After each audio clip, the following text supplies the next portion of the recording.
Halloween may be over, but there are plenty of scary stories out there about some of our industry's longest tenured brands. But hey, retail buyers, do we have a feel-good story for you? Shake off those October cobwebs with Royal Robins. Yeah, that's right, Royal Robins. If you're like, really? Yeah, really. Royal Robins is one of the true OGs of outdoor brands, part of that early group of California climbers who kind of kicked off the modern era, right alongside Tompkins and Chenard of the North Face in Patagonia. So if anyone can step up, they can. I spoke a bit with Royal's brand president Eric Burbank recently, and they're making moves and planning routes. They're focused on natural fibers, tight merchandising, and a range that knows what it stands for. All stuff that Royal himself would be down with too, I bet.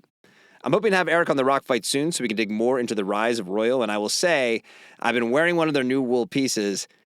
It's pretty damn good, guys. So you can meet the Royal Robins team in Kansas City at GOA Connect November 11th to the 14th. Stop by their booth, say hi, maybe throw a few rocks. If you do, just tell them that Colin sent you. Welcome to the Rock Fight, where we speak our truth, slay sacred cows, and sometimes agree to disagree. This is an outdoor podcast that aims for the head. I'm Colin True. It's Monday, and I'm here with producer Dave, and we're going to talk all about a few things that came out of the outdoor industry over the past week, including listener feedback to last week's conversation about zombie brands. But before we get to that, I want to ask you, if you're new around here, we'd love for you to subscribe. Join the Rock Fight by lobbing a little old stone at the follow button on whatever podcast app you are listening to us on, and give us a 5-star rating. And be sure to check out our other podcast on the Rock Fight Podcast Network. That's called Gear and Beer. You can find that on the app you're using right now. So, let's start the show. Welcome to the Rock Fight, Rock Fight, Rock Fight. Okay.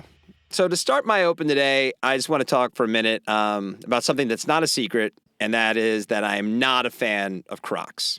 Just last week, on this very program with producer Dave as my witness, my parting shot was centered on the horrific news that Crocs has partnered with someone to create Crocs for pets. And listen, I'm an OG on this crusade, okay? I've been championing a return to footwear normalcy since I saw my first pair of Crocs in 2007 after finally getting on Facebook. Something that the jury is, probably still out on if that was a good decision. But I'm pretty sure the first page I ever joined, and this is true, by the way, was the I don't care how comfortable Crocs are, they make you look like a dumbass group. That's a real group. You can look them up. But $4 billion it can't be wrong, can it? I mean, Crocs has built a footwear empire larger than most brands could ever imagine achieving. And they've done it with some blown foam that people like because it feels squishy. I may not like Crocs, but I will definitely tip my hat to them.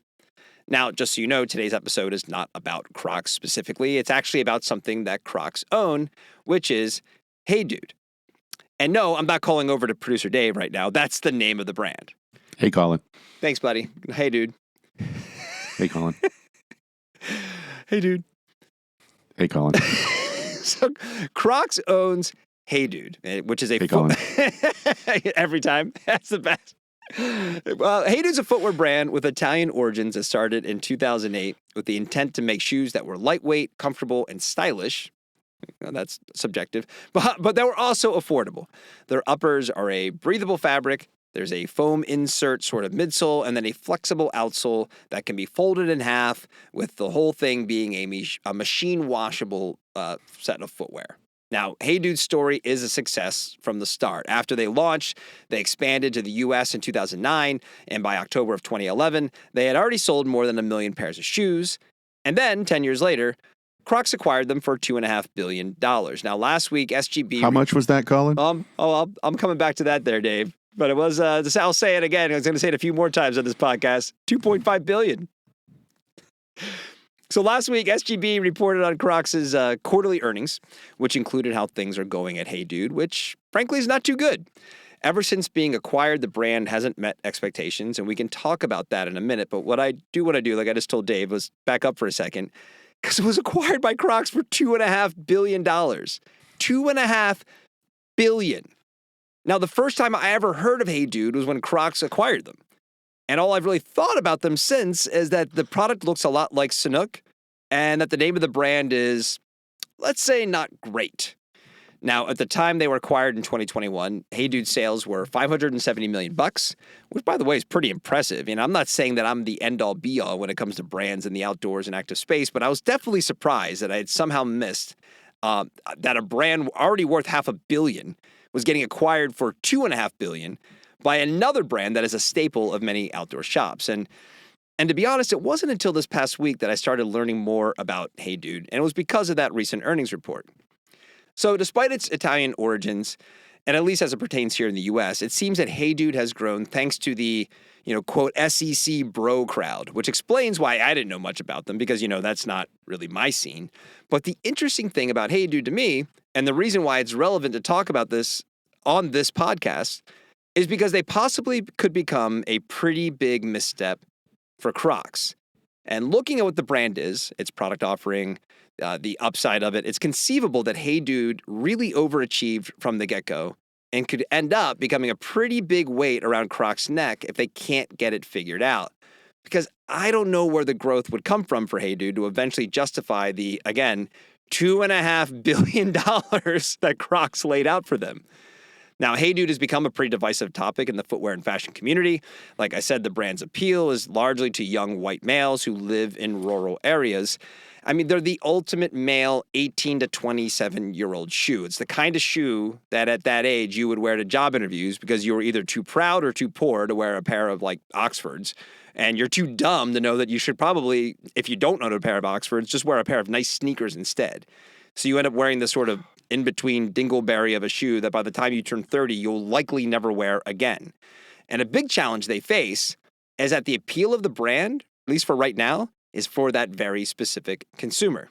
HeyDude has stated they want to be a brand for young people in general and that they want to attract more women to their brand, even going so far as to sign up Sydney Sweeney as their, quote, director of dude. I think Jeff Bridges should take some issue with that. But when you look at the Sydney Sweeney page of the HeyDude website, this is how the director of dude is described. And this is a quote. They're basically saying this is something that Sydney said. Maybe she did. I don't know. But the quote goes, "Being the director of dude is truly embracing the power of being a woman and able to do absolutely anything I set my mind to and showing others that you can do anything too if you just want to try it out. I tried wake surfing for the first time a couple of weeks ago, and it was super fun. I also like to build tree houses or go rock climbing." End quote. I mean, what the fuck is that? I mean, that's really on their website. It's like notably, it's on their website. I mean, have you ever heard a more rambling beauty pageant level answer as something to quote that is meant to be a celebrity endorsement that is a key part of your attempt to engage with young women and expand your customer base? I mean, call it a small sample size, but I sent the HeyDude website to my daughter, who's a college freshman, the exact demo HeyDude is looking to court, and asked her what she thought about the products and the brand. And her response was, "It kind of looks like the website I'd find on Instagram or TikTok. The shoes are ugly. I don't know who they are. I don't think they're interesting because they aren't that appealing, and there's really no page that describes why they're better or what their main goal is. Just that it's lightweight footwear, and I could find lightweight footwear that is better looking." And then I said, "Well, what if I told you that Sydney Sweeney was brought on to promote and endorse them?" To which she replied, "That'd be crazy, and I wouldn't believe you." So guys, $2.5 billion, right? Hoka just crossed $2 billion. Crocs paid more than Hoka is worth for HeyDude. Now look, as I wrap up my open here, this is truly where things take a turn towards the outdoors, because as much as it pains me to admit it and give Crocs any sort of credit for anything, the reason why Crocs made it at all was the functionality of the footwear. Yeah, they became a $4 billion juggernaut based on comfort and squishiness, but whenever I throw a rock at Crocs, some paddler or backpacker or climber or dirtbag van lifer pops their head up to tell me that Crocs is undefeated when it comes to camp shoes, or that they float so you won't lose them while you're out on the water, or that they're perfect in between sessions at the crag, etc., etc. So there's still an innovation and function story with Crocs, even if they are the fucking worst. So two things makes me worried for Crocs when it comes to HeyDude. Number one, what's their story beyond being the perfect shoe for college-age chads? And secondly, is the one thing that I probably haven't talked about enough here, and is, how did Crocs miss the name of the brand and that it's fucking HeyDude? If you wanted a casual footwear line to add to the Crocs that didn't cost $2.5 billion, you probably could have bought Simple, or maybe hit up Deckers to buy Sinnock, which, by the way, they just sold. Because of all the things not to like about HeyDude, the name is definitely, I think, the worst of it. I don't know much, but I do know that. So let's bring in Rock Fight's headmaster of creative and branding, producer Dave. Dave, what do you think about HeyDude? Oh, Colin, what is there to say? Apparently a lot. That was long. Right. Well, Look, I too have been late to the HeyDude party for sure. Definitely been aware it is of a it. party. Right. Not to be confused with the 1990 Nickelodeon sitcom HeyDude, by the way, about the kids at the Bar None Dude Ranch. I wonder if there was a copyright problem when they launched. You think Nickelodeon's like, hold on there a second, pal. Or somebody in the legal department forgot to file for Class 24 and missed their footwear. Could be. No.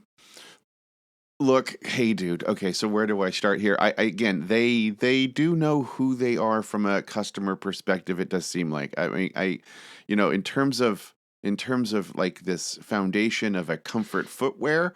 Look, they're light, they're comfortable. I mean, frankly, it's probably the biggest brand innovation to hit the tailgate scene at the Georgia-Florida football game since pre-made cocktails.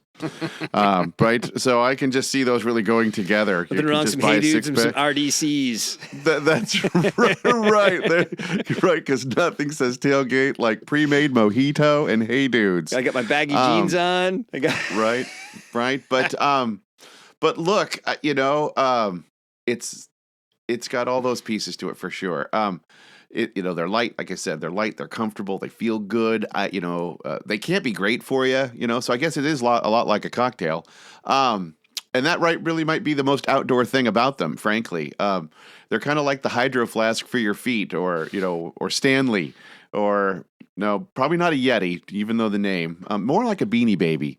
But product wise, there is an unmistakable fast fashion feel about them, I think, okay, where you get to the sheer number of styles, the constant churning of new introductions, and frankly, the ungodly valuation of the business. I mean, really, it kind of walks like a fast fashion brand. Again, going back to their marketing in terms of what I would say that there's an intergenerational social media personalities. Most of the people they're talking to are folks that listen to us will never know, like the Sydney Sweeneys, the Kelly Andersons, the Chase Stokes, who made his fame on the show Outer Banks, which is probably the most on-brand influence they have. But they've got some of the guys from like what I call auto-tune country. Things like that, folks with, millions of TikTok followers. And they're also focused on collaborations that really strike at this group. NASCAR, Hot Wheels, SpongeBob, Mean Girls, Jelly Roll, who, like you said, is kind of like everywhere these days. Jelly right? Roll's just popping up all over the place. Right, but he's a perfect kind of embodiment of this kind of hangout comfort kind of style too. He's a big dude. Yeah. Right? So he really does fit their tone. So my issue with the brand isn't so much the fact that they're more of a mainstream kind of younger consumer. They were built to go big and broad from the beginning, like you said. They did not enter the zeitgeist through a subculture, which many active outdoor brands do. They kind of came mainstream from the beginning, and that this is the perfect place for them.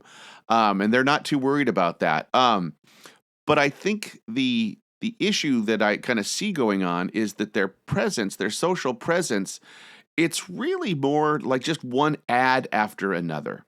They're not storytelling in a way that goes beyond this influencer with a shoe for sale. Here's a shoe, here's a collab, over and over. It's all beat and no rhythm, Colin, right? It's just one after the other. And a brand, for longevity, needs to be operating in a full circle of personality traits delivered both rationally and emotionally.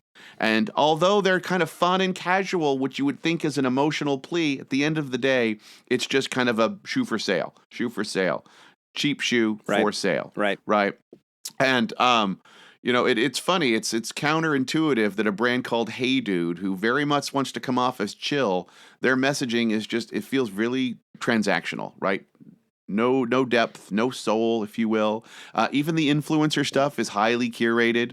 Let's talk to our person as they are on a photo shoot, clearly on a photo shoot, or staged behind the scenes where our influencer is now talking about the shoe. They're not talking about the shoe backstage. Okay, so she wasn't while she was building a treehouse. She didn't, right. Wanted to talk about HeyDude. One of the others, right? It's always about the shoe. And again, it wake now surfing was really fun. Right. Sorry. It prevents us from having a relationship beyond just that transactional product. And that's where you start to see fractures in brand. Yeah. Right. So you see softening demand because you're just having one conversation with your customer. They're going to get bored of that and they're going to move on.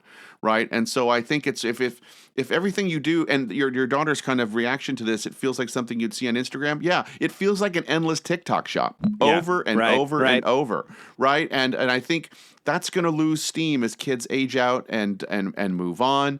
Like I said, I think I mentioned it kind of feels like a Num Nom or a Hatchimal, kind of like a Beanie Baby kind of trendy thing. I get a bunch of them and then I kind of, I'll look back in 10 years and I'll have a nice OG story to tell. But it's hard to not think of them in a fast fashion context. Well, so the fast fashion point of it is huge because it's exactly how like the Sheins and the Temus work. I mean, it's like if you do the math, right? So if they achieve their $2.5 billion valuation, if the average selling price of a pair of HeyDudes is $50, that's 50 million shoes you got to sell every year to maintain that. Yeah, right. So who's buying? Right. Are there 50 million people out there who want HeyDudes? I mean, maybe. Well, again, that's the churn I'm talking about, right? And, Colin, but I think the question we really haven't answered in one sense is HeyDude an outdoor brand at all? No. I mean, I know everything is about, going outside is outdoor. That's true. And the shoes, they're made to go outdoor, but you don't need to be an extreme athlete to be an enthusiast for sure. But this idea of a comfortable, casual slip-on piece, this is such an outdoor product and has been really for is. years, right? Yeah. You mentioned Sanuk. Tom's would be another one to play this. Simple. Keen has played into this. Simple. Allbirds. Allbirds, Not a wholesale, Olakai, but, right at the Olakai, other great end one. of the Yeah. spectrum, right? So there's clearly the outdoor kind of vibe here. And so what I do see is why are these brands allowing them to come into the space? That just seems like odd. And why aren't these brands seeing that opportunity that HeyDude has captured in the sense to extend their authentic brands? Right. And so if HeyDude, I think to kind of course correct some of the things that they're feeling from brand. And look, I don't know about their inventory. I don't know a lot about the logistical and business conditions that are the reality of their valuation or their current earnings. Of course. But if you just look at kind of at the brand and what it's doing, look, a more multidimensional storytelling is going to be important for them. They've got to get away from this transactional piece that only has so many legs. And then secondly, how can you build authenticity within the active outdoor space? Right? What are the things that I can do? Can I have conversations? Can I devote some energy and love to being outside, connecting with the folks that like to do this and start to applying my brand to mean that as well? Not just, hey, look at this cute new color, which is also, I love all of that for sure. But you need to create some authentic connections and not just showing my actor on a quad cycle and saying that, well, that's outdoor. And this is an interesting conversation because everything you're saying is spot on. And yeah, it is you kind of Monday morning quarterback it, especially with Crocs being involved. And I don't know who's at Crocs now versus who was at Crocs in like 2005. But you kind of you roll it back and say, well, what if we create an independent, a specialty, or even an REI program or something to kind of get this placed as that ultimate sort of a prey shoe or whatever. But they hit the ground running with a $500 million brand, right? It was $500 million bucks with an established audience that was the bro crowd. And to your point, I'm not sure if you said it now, but before we hit record, we're talking about how it was the mainstream. It's like young white males are buying this shoe. Well, it shouldn't be too hard to get some percentage of other demographics to buy them as well. I love the idea of them kind of like seeing the value in the outdoors. But man, I just don't know if at this point, like, how do you rehab the brand to the point where other people might even be interested? Because your point, everything on there is either like a Christmas shoe, a SpongeBob shoe, or a college football shoe. Well, I think it's not so much just about having to act like a quote unquote outdoor brand. It's just more of the notion that your consumers are more complex than maybe giving credit for. And so the idea that every image has to be a transactional message, that is, you're building kind of that is how it feels. And they are active on social media. If you go look on TikTok, they are always hugely on there. active, but it's all about the sell. Right. And so it's this idea that that's a fragile foundation to build. And so my sense, if you want to keep your mainstream relevancy, you're going to have to expand your storytelling to be a little more emotive, to talk about their customers or their people, their their targeted audiences' lives in a fuller sense than just this shoe. Right. Right. Right. I think that's the opportunity that they have. And subcultures will come from that because it's authentic and it's real and it's more meaningful than just, like I said, just buy my shoe. And I think this is relevant, especially to any of our, retailers listening or anybody in the industry listening, because I mean, this is, a hugely impactful brand between Crocs and HeyDude. I mean, even if HeyDude doesn't achieve what it can do, it's already out there. It's already eating up shelf space. I'm sure there's impactful conversations to be had around the sustainability and circularity of it all. 50 million, units I'd have to sell in order to get to that 2.5 million mark. That's a lot of shoes, but also it will influence kind of what other brands do and what people, how they will engage with younger consumers. And I think it's a relevant conversation across the board for sure. Well, guys, it's time. It is time for our weekly segment to make sure you are getting more out of the outdoors. It's time for more with Thermore. Rock Fighters, what do you know about Carbon? Well, I'll tell you, Carbon is a 20-year-old Toronto-based apparel brand, and all they do is make stuff that will keep you warm and dry all winter long. Their reputation is based on performance, and the reliability of their ambassadors and athletes have come to expect that performance. Take, for example, Carbon's Pyramid Insulated Jacket, a beautifully designed insulated ski jacket that notably features Thermore Thermal Booster Insulation. Thermore's Thermal Booster Smart Insulation actually works to keep you 20% warmer in colder temperatures, and that is what you'll find inside the Pyramid Insulated Jacket from Carbon, so those extra cold days will not keep you from ripping turns this winter, because whether it's making amazing new garments or staying warm and safe out on the trail, you can do more with Thermore. All right, let's get into a couple other stories here. One is actually from some listener emails, because last week on the show, producer Dave and I dug into the state of marmot and explored the notion of a zombie brand, which is, not quite dead, but definitely not thriving. We got a huge response from all of you on that episode. We can't thank you enough for your comments and your emails.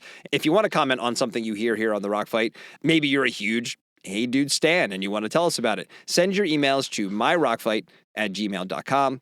But most of the feedback we got last week was in the vein of thank you for calling out something I had been noticing. But we also got plenty of other examples of zombie brands, including this email from a listener in Virginia named Betsy. Betsy writes, speaking of zombie brands, have you guys checked out prAna's website recently? As someone who discovered climbing in college and has always enjoyed yoga, I've been a prAna fan for a long time, but they're definitely not the brand I discovered back then. Talk about a zombie brand. So, David, I did. And honestly, it's pretty shocking to discover that the current brand direction of prAna isn't just casual, it's like mall clothing store casual. Like, if I took a screenshot of their homepage and sent it to you, having scrubbed out any branding, and I asked you, is this the homepage of prAna or The Gap or Old Navy, you probably wouldn't be able to give me a confident answer. So, Dave, I have to ask, what do you think happened to prAna? And, why is Columbia, who owns prAna, why do you think they're going this direction with this brand, especially a year after they doubled down on Mountain Hardwear, getting back to their roots, which resulted in maybe the only outdoor brand to be up from a sales point in 2024? All the news is doom and gloom except for Mountain Hardwear. So, what do you think's going on with prAna, man? Well, it is interesting that hardware does look back at kind of who they are and kind of their unique place, and they've celebrated that piece. And I feel like that, Columbia hasn't been the most natural ownership for sure. For either brand, probably. Well, yeah, for sure. Talk to Montreal. How they doing? Look, they certainly fill out this kind of areas of the market that Columbia doesn't service. So right. This idea, and prAna, for those that don't know, they were kind of they're filling the space that Lululemon took from a big perspective, that Athleta was kind of getting to. It was a little more organic, if you want to call it, kind of climbing and yoga at a time when there was really nothing like that. Yeah, it was like them and Gramici, those were the brands. Organic and kind of groovy to it. And I still think that that's the issue that's missing now. There is no personality or differential in the brand offering. The product might have a nice design language, which is clean and contemporary, and they want that consumer, that modern, larger than outdoor consumer. That totally makes sense. I still maintain the way to get there, though, is coming off as this sophisticated, organic, whole like wellness kind of driven mindset of that consumer to provide a clear distinction from the other offerings that make casual athletic athleisure wear, which is essentially what prAna was built on. Like I'm looking at Hardware's website. Yeah, it doesn't really feel like, and I don't know, I wasn't that familiar with their offering. Like it's still pretty much similar, I feel like, to what it was before they kind of put the onus back on their heritage, right? This brand, this kind of creative move they made like 12 months ago. And it's not to say that they revamped their product line at all. It just really was how they wanted to present the brand to the public, right? It was more to say like, hey, don't forget that we were freaking badasses back in the day and we're still badasses. Where it was really the message. You can still buy these cotton pants I'm looking at, but we're going to put on our homepage, we're going to put dudes on top of mountains and women like on climbing and all this kind of stuff.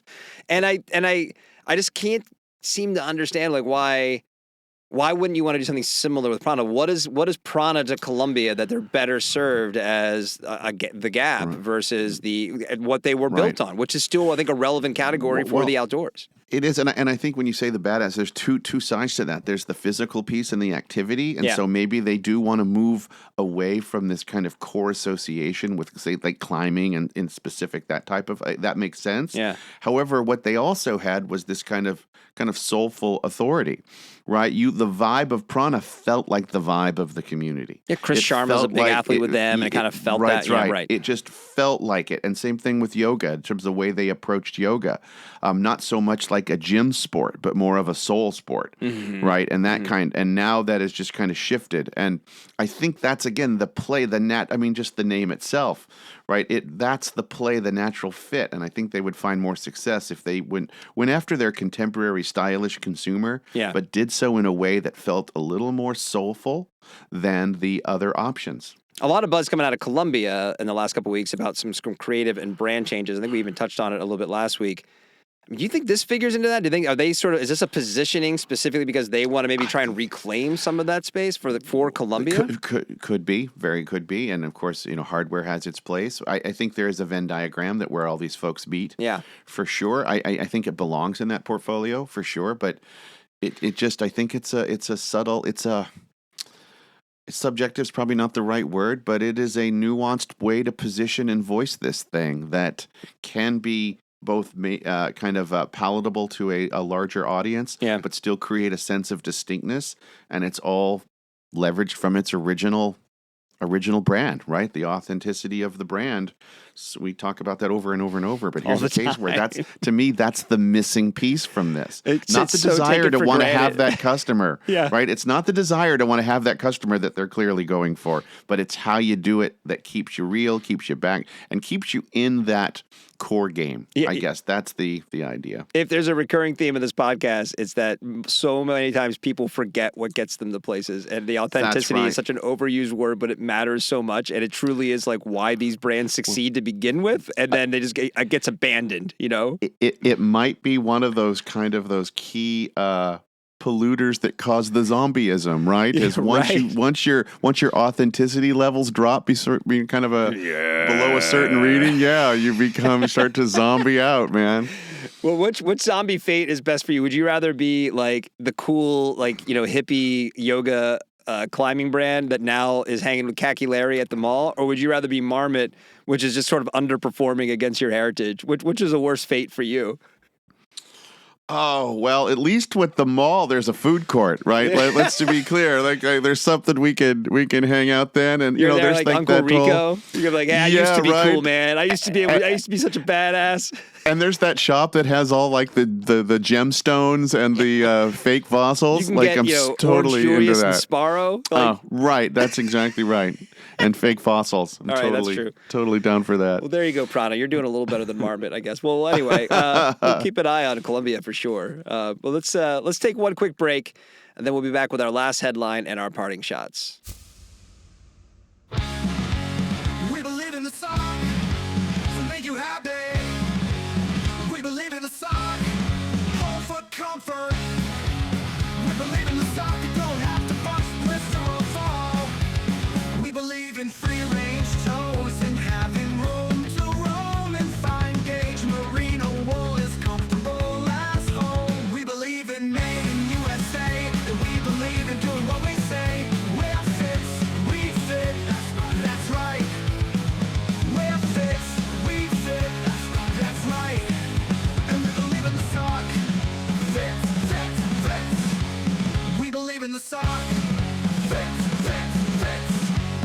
That was Fitz Socks coming in hot, or at least thermo-regulated. They're bringing a fresh new sock sound to 2025. If you don't know Fitz, you should. They're the even smarter merino performance brand with patented technology that does what it says it does. It fits. Whole foot comfort, baby. Check Fitz out on tour from November 11th to the 14th in Kansas City at GOA Connect. If you don't have an appointment, go by their booth and say hi. Who knows? You may run into Travis and Taylor just hanging out and talking socks. And now, back to the show. All right, lastly today, Gear Patrol posted a review last week about a new hiking shoe from Vans called, hold on, let me take a deep breath here. Yeah. The OTW Old School 36 Trail Vibram. I mean, what the fuck up was with these brands and their naming conventions? Anyway, this is a $165 technical hiking shoe.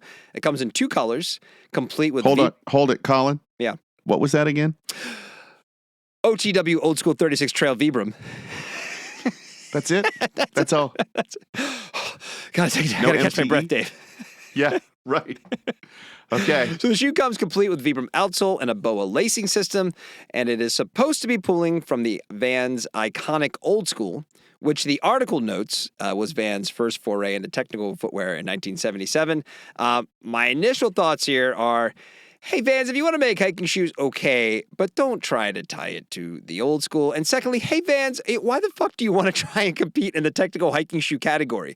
I see what the upside is here. I guess if you want to steal a little market share and you're like the 12th most relevant hiking shoe, or maybe you become a dingleberry hiking shoe at a big box retailer that has absolutely zero trail cred, like you're like the cool hiking shoe on the wall at Dick's. I mean, this is just one of those... where the performance of the shoe could not matter less because it will never catch on with people who hike. And my prediction is that this thing is gone in like 18 months. But Dave, I know you've got some history with Vans. I'd love to hear what you think about the, hold on, OTW Old School 36 Trail Vibram. Yeah. Say that again? I need oxygen. I'm like, how long? Let's start the stopwatch. OTW, Old School 36, Trail Vibram. Just rolls off the tongue. Right. Rolls off the tongue. Yeah. Well, look, I mean, I got to say, they call it a trail shoe. To me, it doesn't look like a trail shoe, which maybe is a positive, right? In one sense, there is a design solution here that doesn't look like the others necessarily.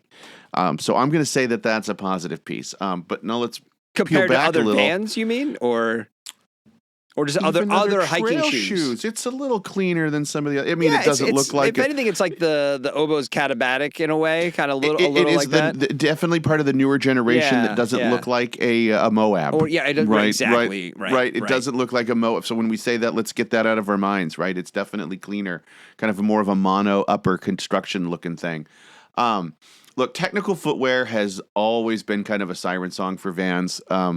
They've been kind of playing at it for a long time, many decades. And I think part of that comes from that they represent a sports culture that has always had a hard time viewing itself as a sport. Mm-hmm. Did you know what I mean? And in terms of even the action sports kind of resisted organization, resisted competition. Right. And just only recently now with the Olympics inclusion of all of these sports, it's now, I don't think anybody debates that aspect of it as a sport, but with that comes kind of technical innovation. And look, the big transition of that culture was in the 90s of the beginning of true skate shoes, right? Brands like DC and Etnies and Vans really started Airwalk. Well, they were a little later to the party. They played more of a fashion casual side. They did go that way, but at first they really took that other route.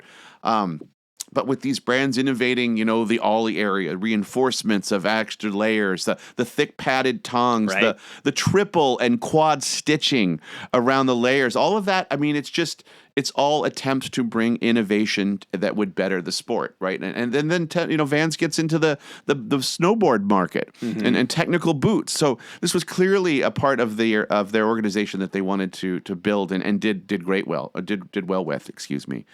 So the drive is there. So I don't really fault them for seeing that maybe they have a place here.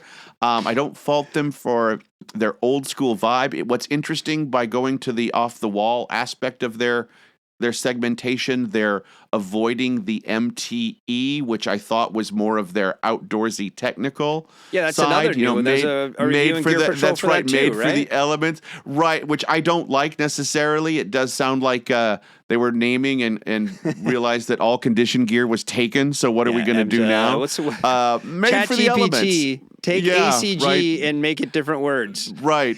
But I'm curious of why that didn't fit into that section, because even in that section, that category, they're honoring the old school, if you will, in terms of the silhouetting and things like that. But at least the that all makes MTEs sense. look like Vans. Like, and that's, They do. you know, they really do. I mean, I'm not a fan, but I would at least say, all right, I get that as a line expansion because it's like the MTE that looks like a van that, yeah, technically you can hike in it, but you're probably not. I mean, the OTW, I'm not going to say the whole name again, like it looks like they're really going to try and compete with like other technical hiking shoes.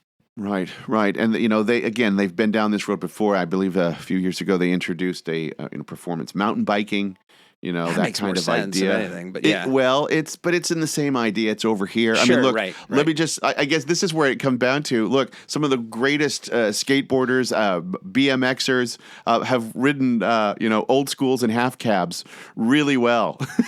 right. Yeah, right. And they've done some amazing things in that. And so this is where does that technical really become a requirement? Well, there isn't back to our authenticity thing. There's an authenticity in sport now, right? Where there are people who are bike packing in bedrock sandals. I mean, it's like the sort of the Right. need for the technicality, the technical stuff is sort Right. of proven to be it's Right. personal preference versus essential, right? Right. And so to that point, just put a nicer outsole on a pair of regular old schools, and you could probably go hike anything you want, right? Well, put the Vibram on that, and you got yourself. That'd actually be kind of for cool, sure. actually. It does, and I guess they've played in that too. But look, it's one of those. I think the shoe, it's a beautiful shoe. The sidewall of it is just wonderful. I don't know how different necessarily it is functionally, but if there is a stylistic aspect to it, yeah, it's nice. But now you're I could go competing there. against trail runners because people hiking trail Well, runners, all this that's stuff. It's the that's same thing. Now argument you're- we've always made about That's right. about category expansion. And am I going to take down a Solomon to bring this up? No. Probably not, right? That idea. And now it's taking resources away from Vans. I think this is another point you wanted to make. Right. About Let what me- it should be like, focused on. Right. That's, I guess, where we get to. Vans, too, has had their challenges over the last few quarters. Yeah. And so it's definitely been a talk. And so if those are some of my issues, and I see where am I going to put my resource? Is it in technical hike and its upside? Or should I be looking at the real problem that they have facing them? And that's they have a HeyDude problem. They do. 'Cause, like, Right? I for mean, all their my- success is coming at somebody's expense. Yeah, because for all my grandstanding, like fuck them, they're not going to make it. Well, if I'm wrong, and I very well could be, guess who they're going to be taking share from? Fucking Vans. Yeah. Right. That other coastal casual comfort shoe. Yes. Right. This is a West Yeah. Coast East. Oh my God, old school rap is back. I don't know where HeyDude's base is, probably in Boulder, but I think of them as an East Coast brand. Right. All right, it's time for the parting shot. It's time to leave this place that town forgot. Let's take out a rock and head on home. It's time for a party shot. All right, my parting shot this week. It's an early one, and from a usual target for me on this show, we got to talk about the Outside Festival, because word came this week, not via a big splashy announcement, but via the dates being added to Denver's City Civic Parks website, that the next iteration of the Outside Festival will be held next May 31st. And as much as I think Outside has royally fucked up just about everything it has touched in recent years, the music and festival portion of this past year's event was by all accounts really fun for those who are into that sort of thing. So despite June's well-documented and overcrowded trade event schedule, for those looking to score some swag and see a band that I absolutely would never consider going to see and probably consider them lame as shit, the Outside Festival, probably a great option for you. But if you head to the festival's website, the banner for the 2025 event, while again lacking official dates, promises that the Outside Festival will be bringing back the summit, which was, and again, this is anecdotally, I wasn't there, the trade-focused and probably the least successful portion of last year's event. Now, I'm not saying that Outside can't get its house in order and produce something worthy of attendance, but even if they do, they would then be falling into the same problem that every trade event has, the overpacked schedule of June events. And I'm including May 31st to that because even if they hit a grand slam when it comes to programming, there are plenty who won't attend because they're already planning to attend 1 or 6 of the other trade focus events taking place next June. So my shot to Outside is more of a rock throw of encouragement. Move your event to August. Anything you do that is trade related will not be impacted by the buying calendar that causes brands and retailers to speak up about June. There's this old baseball adage that goes, hit them where they ain't. And for anyone creating new events for the industry, that applies if you want the industry to show up. So Outside, move your event outside of the May-June timeframe if you want to do industry stuff, and more likely people will show up. That's my parting shot. Throwing some rocks. Not sure they were necessary, but I hear you. Well, you know, they make me mad. They make me so mad, Dave. Look, they got a cool party. They want to do it during Memorial Day. I get you. Yeah, You're right. you know. The trade aspect doesn't make as much sense. So Drop the summit and just have the festival. Right, And I'm like, yeah, man, great. Right. And just because you don't like the music doesn't mean it's lame. I'm just saying. It's fucking lame, man. Tell you what, if Outside put on a punk rock show, I'd be there. I'm like, okay, I'm coming. Right? What, Rancid's headlining? All right, I'll be there. What do you got? What's your parting shot, Dave? My parting shot. Well, after that, I'm going to look inward this week, Colin. My parting shot is at the rock fight. Because I got to tell you, what did we do? It's what we didn't do, Colin. Here today, we're taken by surprise by prAna and their pivot to mall-based retailerdom. We're taken by surprise by a $2.5 billion acquisition years ago for a brand that we know little about called HeyDude. Yeah, big miss. Big miss. So my rock is like, what the heck were we thinking? And we didn't see this coming, and it's our job to stay abreast of stuff so you don't have to. Never wish that upon anybody. So that's my parting shot is, oh my gosh, we got to do better, Colin. We can do better. All right, man. Well, good parting shots today, everybody, meaning you and me. But the Rock Fight, we'll wrap it up there. The Rock Fight is a production of Rock Fight LLC. Our producer today is David Karstad.